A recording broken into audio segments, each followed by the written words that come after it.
Salutations, fellow nerds. I'm Rick Y, and today is May 21st, 2025. So if you caught my recent video on how the Trump administration greenlit asylum for white South Africans while turning away people fleeing real genocides, hold on to your hat, because it just got a lot worse. Now they're deporting migrants from Vietnam and Myanmar to South Sudan, a country that is on the State Department's do not travel list. So let's talk about what's happening, why it matters, and what it says about the system.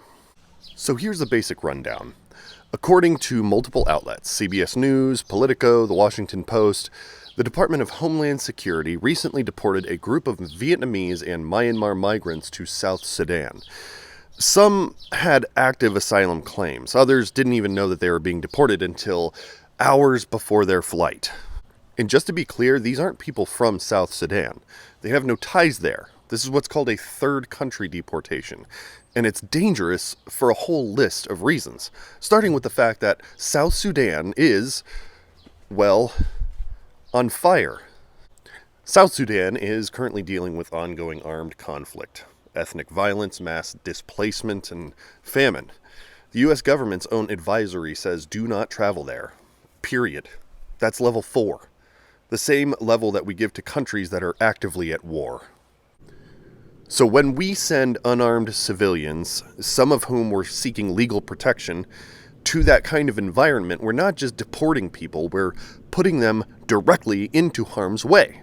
This didn't happen in a vacuum either. A federal judge, Brian E. Murphy, had already placed restrictions on these kinds of deportations. Specifically, he ruled that migrants couldn't be deported to third countries without proper notice and a chance to legally contest it. But the reports show that some of these individuals were given less than 24 hours notice and documents were in English. Some of them couldn't even read them. That's not due process, it's barely even bureaucracy. That's a rubber stamp and a plane ticket into a war zone.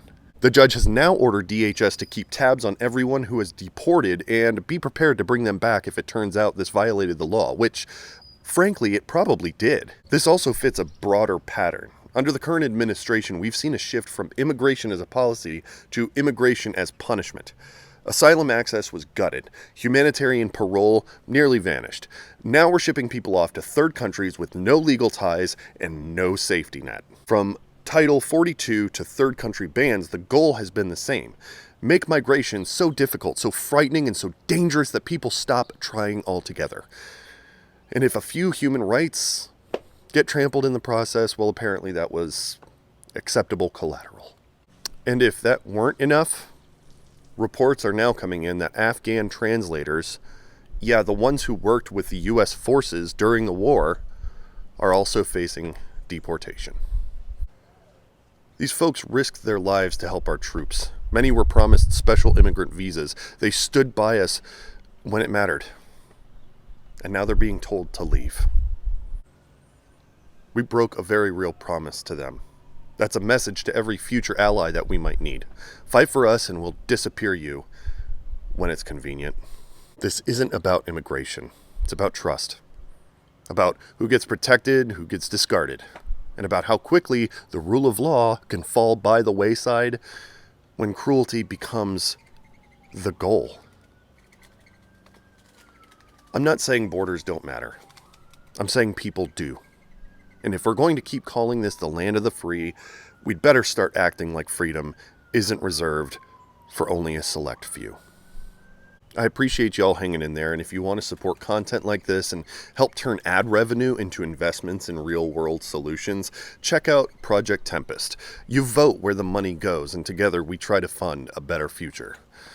Now, if you think it's worth it, share the message. It goes a long way.